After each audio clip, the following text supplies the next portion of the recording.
पुनीतान्तप्रज्ञा गहनतमतत्त्वेषु निपुणा श्रुतस्वाध्यायेन सुविदितरहस्यो विभुवर प्रशस्त्याशा सुषमतरसम्पादनश्रुति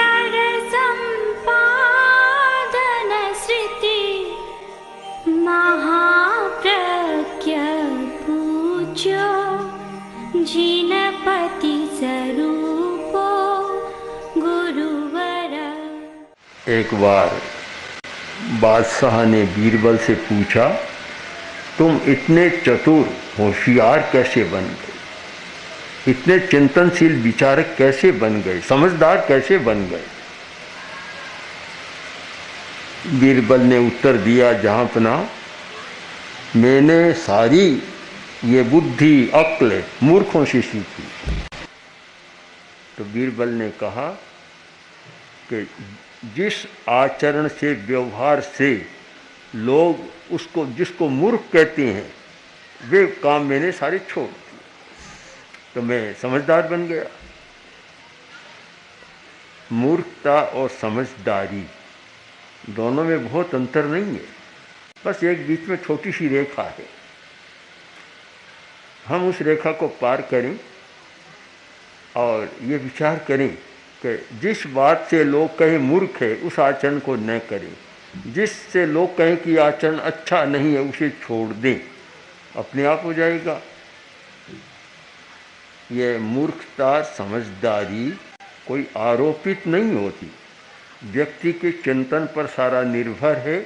व्यक्ति का चिंतन सही होता है और समझदारी बढ़ती है, समझदार हो जाता है। चिंतन सही नहीं होता तो फिर मूर्ख हो जाता है।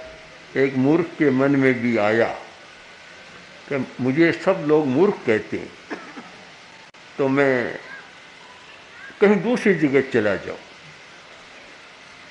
जाने लगा, लोगों ने पूछा, भैया आज कहाँ जा रहे हो? कि परदेश जा रहा हूँ। जैसे लोग कमाने के लिए परदेश जाते हैं, मैं भी परदेश जा रहा हूँ। क्यों?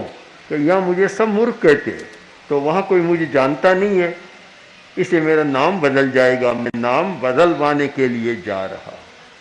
चला, लोगों ने बहुत समझाया, अरे मत जाओ, जाने से क्या होगा। लोग जानते थे, बहुत समझाया पर नहीं माना। आखिर गया, लगभग 50 किलोमीटर आगे चला गया, जहाँ उसे कोई जानता भी नहीं था। एक कुआं था, कुएं के नीचे बैठा, टोंटी लगी हुई थी, पानी आ रहा था, खोली टोंटी, पानी आने लगा, पानी पिया, छक कर पी लिया, अब सिर हिलाने लगा। तो बस बस इतना इतना इतना ही। ऊपर पनिहारिनियाँ पानी लेने की आई हुई थी, देखा कि मूर्ख क्या कर रहा है, तो वह बोली कि अरे मूर्ख क्या कर रहा है, अरे तुमने मुझे कैसे पहचान लिया, इतनी दूर आ गया तो भी मुझे पहचान लिया। ये मूर्खता समझदारी ये देश और काल के साथ नहीं, अपने लक्षण और आचार और व्यवहार के साथ चलती है। समझदार बने कि जो आचार व्यवहार जिसकी सब लोग निंदा करते हैं, स्टेज पर सब निंदा करते हैं कि यह आचार अच्छा नहीं, यह विचार अच्छा नहीं, यह व्यवहार अच्छा नहीं, अनैतिकता अच्छी नहीं, सब लोग कहते हैं। करते हैं वह अलग बात है, कहते सब हैं। जब सब लोग कहते हैं तो समझदार आदमी वह होता है कि उस आचरण व्यवहार को छोड़ दे, तो समझदार आदमी हो जाएगा। तो एक प्रश्न होता है, आपने अपनी जीवन शैली में अहिंसा को कितना उतारा है, कितना जोड़ा है? अगर आपने अहिंसा को अपनी जीवन शैली बनाया है और अहिंसा का व्यवहार आपके जीवन में उतरा है, तब तो मैं सार्थकता मानता हूँ। और अहिंसा का व्यवहार आपके जीवन में नहीं आया तो फिर कोरी चर्चा चर्चा रह जाएगी। हमें इस पर चिंतन करना है, सोचना चाहिए। कि अहिंसा अच्छी है, एक स्वर से सब लोग कहते हैं।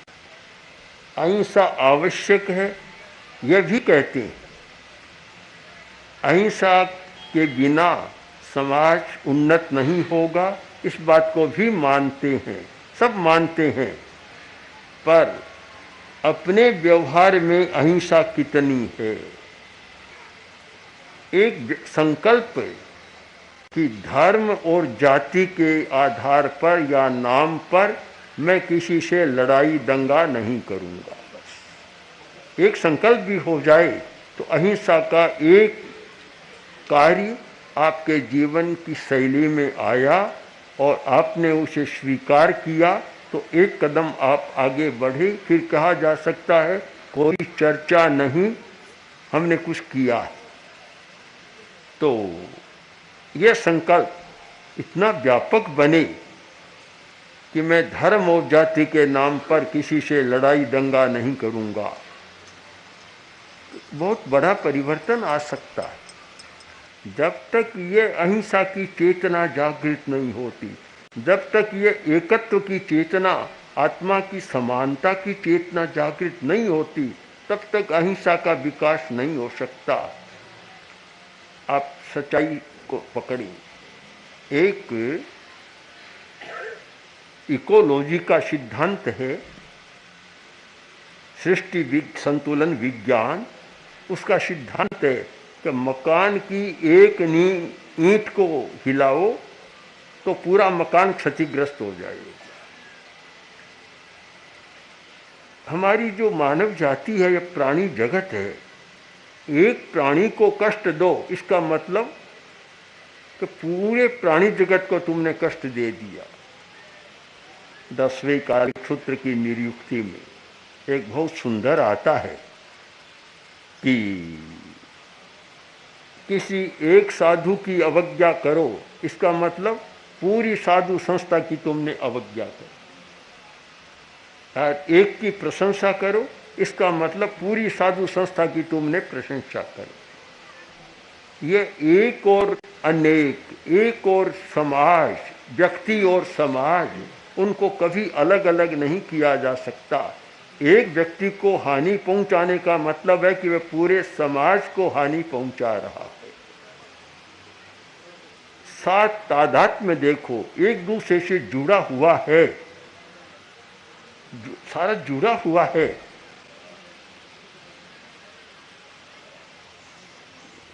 वह कहा जाता है कि घर में चोर घुस गए और कुछ खाने की जरूरत पड़ी, रात को कुछ था नहीं, तो देखा रसोई में घुसे और पुराने ज़माने की महिलाएं रसोई बनाती तो एक हांडी पर दूसरी हांडी ऐसे 5-7 हांडियाँ चिन देती थी। उनके मारवाड़ी भाषा में कहते बंडेल, बंडेल हांडियाँ चिन देती थी।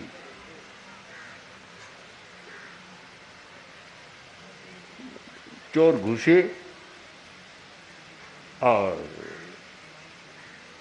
खाने को क्या करे, तो एक मूर्ख चोर था साथ में, उसने एक हांडी नीचे की, उसको खिसकाया, हांडी को खिसकाया और सारी बंडेल यानी सारी ऊपर की हांडियां गिरी और आवाज हुई। लोग जाग गए, चोरों को पकड़ लिया।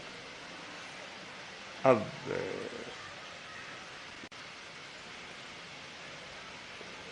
पुलिस आई, पकड़ा, न्यायाधीश के सामने प्रस्तुत किया गया। न्यायाधीश ने पूछा कि बोलो तुमने क्या किया, क्या किया, कैसे पकड़े गए, क्या अपराध किया? बोला मेरा इतना ही अपराध है कि मैंने हांडी उठाई। दूसरा चोर बोला इसने अपराध है, इसने हांडी खिसकाई और हल्ला हो गए, आवाज हुई और हम पकड़े गए। वो बोला कि मेरा क्या अपराध है, मैंने तो केवल नीचे की हांडी सरकाई थी, वो ऊपर की होगी, उसका मैं क्या करूं? हमारी समझ का अंतर होता है कि नीचे की हांडी को सरकाएगा तो ऊपर की हांडियां कैसे टिक पाएगी, कभी टिक नहीं सकती। आदमी नीचे की बात करता है, एक को खिसकाता है तो सारे हो जाते हैं। कोई कहे कि मैंने तो और कुछ नहीं किया, नींव को जरा कमज़ोर कर दिया, खंभे को कमज़ोर कर दिया, और कुछ भी नहीं बिगड़ा।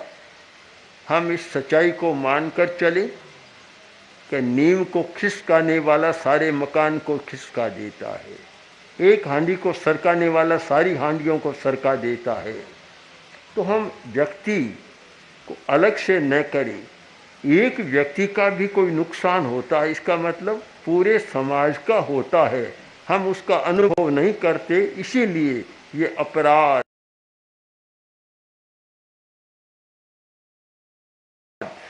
गलत काम, हिंसा बढ़ती चली जा रही है। अगर ये आए कि एक व्यक्ति का नुकसान हुआ है तो ये पूरे गांव का नुकसान है, पूरे समाज का नुकसान है, और वहाँ सारी सहानुभूति रहे तो शायद बुराई को पनपने का मौका कम मिलता है। पर व्यक्ति ये सोचता है मेरा क्या लिया, नुकसान हुआ तो उसका हुआ, मेरा क्या लिया। आज तेरा नहीं लिया, कल तेरा भी हो सकता है। जब रास्ता खुल जाएगा तो सबका हो सकता है। जैसे लोग सोचते हैं बढ़िया बढ़िया मकान बना लेते हैं और नीचे सड़क गंदी, नालियाँ, गंदा नाला, बदबू आ रही है। लोग कहते हैं कि देखो इतना बड़ा मकान बनाया, इसे साफ करो। कि मेरा क्या लिया, मकान तो मेरा है, वह नाला तो मेरा नहीं है। हमने देखा बड़े बड़े मकान, बड़े बड़े भवन, आसपास में एक नदी बह रही है गंदे नाले की। अगर वह भी बंद होता तो लोगों को अच्छा श्वास लेने का मौका मिलता, पर वह नहीं मिल रहा है कि सारे नाले खुले इतने बड़े हैं, नदी की तरफ प्रवाह आ रहा है। सामुदायिकता बुराई से बचने का बहुत बड़ा साधन है। व्यक्ति चेतना और सामुदायिक चेतना, जब तक व्यक्ति की चेतना रहती है तब तक कुछ भी नहीं होता। सामुदायिक चेतना के बिना कल्याण नहीं हो सकता। ये देखें कि इसका परिणाम क्या होगा। कोई एक बाबा जा रहा था, थोड़ा आगे गया, इतने में लोगों ने देखा कि घास का जो ढेर है, राजस्थान कहते हैं बागर, घास का ढेर है बड़ा सारा, उसमें आग लग गई। लोग इकट्ठे हुए, आग को बुझाने लगे, और कुछ लोग गए कि किसने लगाई आग, इधर उधर घूमे। तो कोई एक बाबा जा रहा था, भिखारी या बाबा कुछ होगा, जा रहा था, उसे पूछा कि तुमने आग लगाई कि नहीं। मैंने तो नहीं लगाई, बीड़ी पी रहा था। कि तुमने बीड़ी पी थी, कहाँ पी थी, कहाँ डाली, कि इसमें बागर में डाली थी। अब क्या, मैंने तो इतनी सी चिंगारी थी, छोटी सी, मैंने आग नहीं लगाई, इतनी सी चिंगारी थी। समाज में ये चिंगारी लगाने वाले ही बड़े खतरनाक होते हैं। बड़ा काम करते हैं तो सामने आ जाता है, कभी इसने कुछ किया, चिंगारी सामने नहीं आती, एक कण होता है, स्फुलिंग होता है, सामने नहीं आता, और काम बहुत बढ़ जाता है। हम चिंतन करें कि व्यक्ति समाज निरपेक्ष होकर जीता है, वहाँ हिंसा को पनपने का मौका मिलता है। समाज से निरपेक्ष होकर कोई अच्छा नहीं होता, दूसरे से निरपेक्ष होकर अच्छा जीवन नहीं जी सकता। आज की स्थिति ये बन गई, जो फ्लैट सिस्टम है, व्यवस्था तो मान लो कि ये फ्लैट सिस्टम का मतलब व्यवस्था है, पराधीनता है। स्वतंत्र आदमी कभी फ्लैट में रहना पसंद नहीं करेगा। स्वतंत्रता से जीना चाहता है, वह कैसे करेगा। किंतु समस्या भी है सामने कि इतनी भूमि नहीं, तो रहना भी पड़ता है। तो इससे एक तो ये हुआ कि आदमी समाज से कट गए, सामाजिकता नहीं रही। एक फ्लैट और दूसरा पास में रहता है, 10 वर्ष हो गए, एक पता ही नहीं कि कौन कहाँ रहेगा। सारे संबंध विच्छिन्न हो गए। घरों में रहते थे तो पड़ोस होता था, आज तो पड़ोस नाम की चीज़ समाप्त हो गई। कि कोई मल्टी स्टोरी बिल्डिंग थी, नीचे के फ्लैट में एक आदमी रहता था, एक परिवार, ऊपर में दूसरा रहता था। अब कोई संपर्क नहीं था, संबंध नहीं था। एक दिन धुआं ऊपर बहुत गया तो ऊपर वाला बोला, भैया देखो, पड़ोसी का धर्म निभाओ, तुम नीचे हो और सिगड़ी ऐसी जगह जलाते हो कि धुआं बहुत ऊपर आ रहा है, दूसरी जगह जगाया करो। बोला मैं क्या करूं, वह भी अहंकारी था। अहंकार आदमी को सच्चाई को पकड़ने नहीं देता। मैं मानता हूँ अहंकार ही एक सबसे बड़ी समस्या है, जो समस्या को उलझा देता है। और थोड़ी सी बात होने पर तो अहंकार काले नाग की तरह फुफकारने लग जाता है। बोला मैं क्या करूं, और जगह ही नहीं है, कहाँ सुलगाऊं इसको। नहीं माना, वहीं जाकर सुलगाता, धुआं ऊपर जाता। उसने सोचा मानता तो नहीं है। और आप एक सच्चाई को पकड़ें कि हिंसा प्रतिक्रियात्मक होती है। अधिकांश हिंसा समाज में चलती है, वह क्रियात्मक हिंसा नहीं है, वह प्रतिक्रियात्मक हिंसा है। तो उसके मन में प्रतिक्रिया पैदा हो गई कि इतनी बार कह दिया, मानता नहीं है, पड़ोसी धर्म की तो बात ही नहीं है, तो मुझे भी इसको पाठ पढ़ाना चाहिए। तो उसने जो ऊपर गंदी नाली चलती थी, एक छेद कर दिया। अब पानी नीचे आने लगा और वह चिल्लाया, अरे भैया देखते नहीं हो, तुम्हारा गंदा पानी नीचे आ रहा है। वह बोला मैं क्या करूं, धुएं का स्वभाव ऊपर जाने का है तो पानी का स्वभाव नीचे आने का, मैं क्या कर सकता हूं इसका। ये सारी प्रतिक्रियात्मक हिंसाएं, वैर, विरोध, कलह क्यों चलता है कि मनुष्य में सामुदायिक चेतना नहीं, सामाजिकता नहीं है। और सामुदायिक चेतना में यह नहीं होता कि ये अमुक जाति का है, अमुक जाति का है, अमुक संप्रदाय को मानने वाला, अमुक संप्रदाय को मानने वाला, वह सामुदायिक चेतना नहीं होती। सामुदायिक चेतना में अखंड होता है कि एक समाज, एक मानव जाति अखंड होता है, वहाँ बांटा नहीं जा सकता, अलग नहीं हो सकता। अब कोई बाजार में एक जाति की दुकान है, एक संप्रदाय की दुकान है, जाकर उसको कोई जला देता है, उसका मतलब क्या होगा, सारे बाजार को खतरा पैदा हो जाएगा। इसलिए हम विचार करें, अहिंसा को इस दृष्टि से समझने का प्रयत्न करें कि हिंसा करना व्यक्ति के करने वाले के भी हित में नहीं है। हमने सुना है कि कुछ उग्रवादी, आतंकवादी पूर्वांचल के या और कहीं के भी, उनका भाव आ रहा है कि गोली चलाते चलाते हम थक गए, जंगल में जीवन काटते काटते थक गए हैं, पर करें क्या, कोई उपाय नहीं है। अगर कोई सही रास्ता बताए तो आज भी हम हिंसा छोड़ने को तैयार हैं। उनका जीवन अच्छा नहीं होता, वे कभी सुख से नहीं जीते हैं, पर एक नशा हो गया। जैसे नशे में आदमी को कुछ पता नहीं लगता, वैसे ही कुछ पता नहीं लग रहा है कि क्या करना चाहिए, क्या नहीं करना चाहिए। अगर सही मार्गदर्शन मिले तो बहुत अच्छा हो सकता है। जब जयप्रकाश जी ने मध्य प्रदेश के डाकुओं के बीच काम किया और बहुत सारे डाकुओं ने डाका छोड़ दिया, समर्पण कर दिया, सामाजिक बन गए।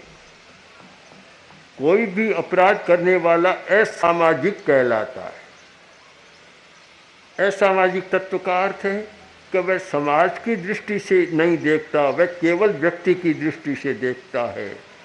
हिंसा को कम करने का एक बहुत बड़ा साधन है सामुदायिक चेतना का जागरण। एक सामुदायिक चेतना और उसका परिणाम, एक भी समाज में किसी की क्षति होगी, उसका परिणाम सबको भुगतना पड़ेगा। आपको पता है, युद्ध हुआ था, दूसरा महायुद्ध यूरोप में लड़ा गया, एशिया के थोड़े भाग में लड़ा गया, मुख्यतः यूरोप में लड़ा गया, किंतु परिणाम सारे संसार को भुगतना पड़ा। अभी तक भी उसके परिणाम है। उस युद्ध के बाद कितनी महंगाई बढ़ी, कितनी बेरोजगारी बढ़ी और कितने भाव तेज हो गए कि जहाँ सुनते थे कि घी 1 रुपये का 1 किलो, ये सुना हुआ नहीं, कुछ देखा हुआ भी है। और वहाँ आज तो दूध, अब ये सुनते हैं कि 16 रुपया किलो या 20 रुपया किलो दूध मिलता है, तो 70-80 वर्ष का आदमी विश्वास ही नहीं करता कि झूठ बोल रहा है तू सारा। ये कैसे हो सकता है? संभव ही नहीं है। पर इतना क्यों बढ़ता है? एक युद्ध के कारण। अभी इराक और अमेरिका का युद्ध हुआ तो उस भूमि पर, किंतु एक साथ ही तेल के भाव में सब में एकदम कोई उछाला सा आ गया। पूरा संसार ऐसा है कि एक देश और एक काल में होने वाली घटना से सारा संसार प्रभावित होता है। यह इकोलॉजी का सिद्धांत बिल्कुल अहिंसा का सिद्धांत है। पर्यावरण का सिद्धांत, इकोलॉजी सृष्टि संतुलन का सिद्धांत, ये अहिंसा का सिद्धांत है कि तुम अपनी ओर से इस सृष्टि की एक भी ईंट को खंडित करने का प्रयत्न मत करो, नहीं तो सारा गड़बड़ा जाएगा। कुछ उद्योगपति अपने कारण, किसी कारण से ये जल को दूषित कर देते हैं। ये बड़ी बड़ी मिलों का, फैक्ट्रियों का जल नदी में जाकर मिलता है। मैंने आंखों से देखा, बालोतरा और पाली, राजस्थान के दोनों प्रसिद्ध औद्योगिक नगर हैं, वहाँ देखा कि सारा नदी का पानी दूषित हो गया। और इतना ही नहीं हुआ, आसपास के जो कुएं थे, कुओं का पानी भी दूषित हो गया। अहिंसा को हम एक व्यापक संदर्भ में समझने का प्रयत्न करें कि छोटी सी हिंसा पूरी मानव जाति के लिए किस प्रकार खतरनाक होती है। जल का स्तर नीचे चला गया, कुएं का पानी दूषित हो गया और पानी भी जहरीला बन गया, ऊपर से तो खराब हुआ ही है। इसलिए एक बहुत बड़ा अहिंसा का यह विवेक है कि हर काम करने से पहले देखो इससे समाज का क्या नुकसान होगा, मेरे आचार से, मेरे व्यवहार से समाज को क्या हानि पहुंचेगी, इतना सारा देख लो पहले। और जो हानि पहुंचे तो वह काम नहीं करना चाहिए। तो अहिंसा व्यक्ति और समाज दोनों संदर्भ है। व्यक्ति हिंसा करता है और विवेक नहीं करता कि इसका परिणाम क्या होगा। आजकल के जो दुकानदार हैं मिठाइयों को बहुत सजा देते, कृत्रिम रंगों से इस प्रकार सजाते हैं कि आकर्षण पैदा होता है, किंतु वे रंग, कृत्रिम रंग अधिक मात्रा में डाले हुए कितना नुकसान पहुंचाते, कितनी हानि होती है। आजकल तो ऐसा हो गया कि हर चीज़ पर रंग चढ़ाने की बात किसी अच्छा लगे। यहाँ सौंफ आती थी, लोग घर में खाते थे। एक दिन हमारे मुनि जी एक पुड़िया लाए, मैंने पूछा क्या लाए हो? कि सौंफ है। खोलो, खोल कर देखा तो सौंफ तो इतनी सी थी, दाम बहुत ज़्यादा, इतना रंग चढ़ाया हुआ था। मैंने कहा ऐसी रंगीन सौंफ लाने से और हानि होती है, क्यों? यह रंग, पीला रंग ज़्यादा शरीर में जाता है तो बीमारी पैदा करता है। तो ये सारा एक व्यक्तिगत स्वार्थ के कारण, अपने लोभ के कारण का बस अच्छा लगना चाहिए, ज़्यादा बिक्री होगी, ज़्यादा दाम होगा, अब सामने वाले का कितना नुकसान होगा इसकी कोई चिंता नहीं है। होना तो ये चाहिए कि मैं जो भी काम कर रहा हूँ, जो व्यापार कर रहा हूँ, जो निर्माण कर, उत्पादन कर रहा हूँ, और उसमें उससे उपभोक्ता को कितना नुकसान होगा और कितना लाभ होगा। जब तक ये विवेक नहीं होता तो फिर अहिंसा की बात नहीं होती। हमारी धारणा तो एक बन गई ना कि किसी को प्राण से मारे तब तो हिंसा है, परोक्षतः धीमे धीमे धीमा मीठा जहर देकर चाहे हजारों को मार डालो तो भी आदमी अपने आप को अहिंसक मान लेता है। हमें बहुत गहराई से विचार करना है, और वह विचार तब तक नहीं हो सकता जब तक सामुदायिक चेतना न जाग जाए। ओम श्री महाप्रज्ञ गुरवे नमः। ओम श्री महाप्रज्ञ गुरवे नमः। ओम श्री महाप्रज्ञ गुरवे